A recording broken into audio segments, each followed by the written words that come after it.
चाल एक नदी के किनारे एक विशाल पेड़ था। उस पेड़ पर बगुलों का बहुत बड़ा झुंड रहता था।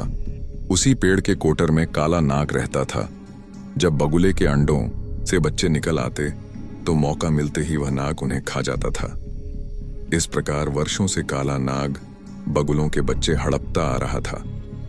बगुले भी वहां से जाने का नाम नहीं लेते थे, क्योंकि वहां नदी में कछुओं की भरमार थी।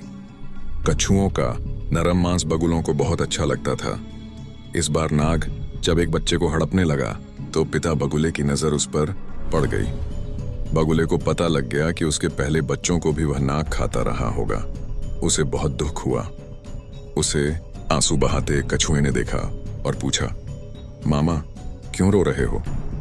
गम में जीव हर किसी के आगे अपना दुखड़ा रोने लगता है। उसने नाग और अपने मृत बच्चों के बारे में बताकर कहा, मैं उससे बदला लेना चाहता हूं।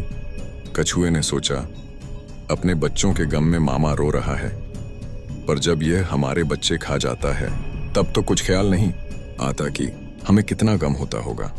तुम सांप से बदला लेना चाहते हो तो हम भी तो तुमसे बदला लेना चाहेंगे। बगुला अपने शत्रु को अपना दुख बताकर गलती कर बैठा था। चतुर कछुआ एक तीर से 2 शिकार करने की योजना सोच चुका था।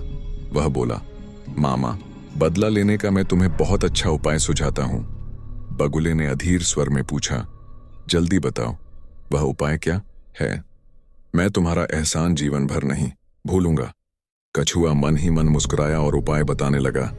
यहां से कुछ दूर एक नेवले का बिल है। नेवला सांप का घोर शत्रु है। नेवले को मछलियां बहुत प्रिय होती हैं। तुम छोटी छोटी मछलियां पकड़कर नेवले के बिल से सांप के कोटर तक बिछा दो।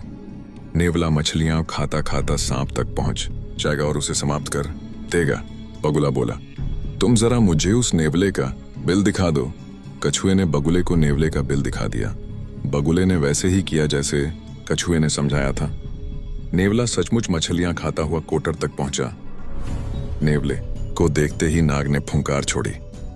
कुछ ही देर की लड़ाई में नेवले ने सांप के टुकड़े टुकड़े कर दिए।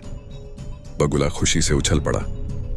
कछुए ने मन ही मन में कहा, यह तो शुरुआत है मूर्ख बगुले। अब मेरा बदला शुरू होगा और तुम सब बगुलों का नाश होगा।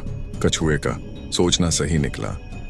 नेवला नाग को मारने के बाद वहां से नहीं गया।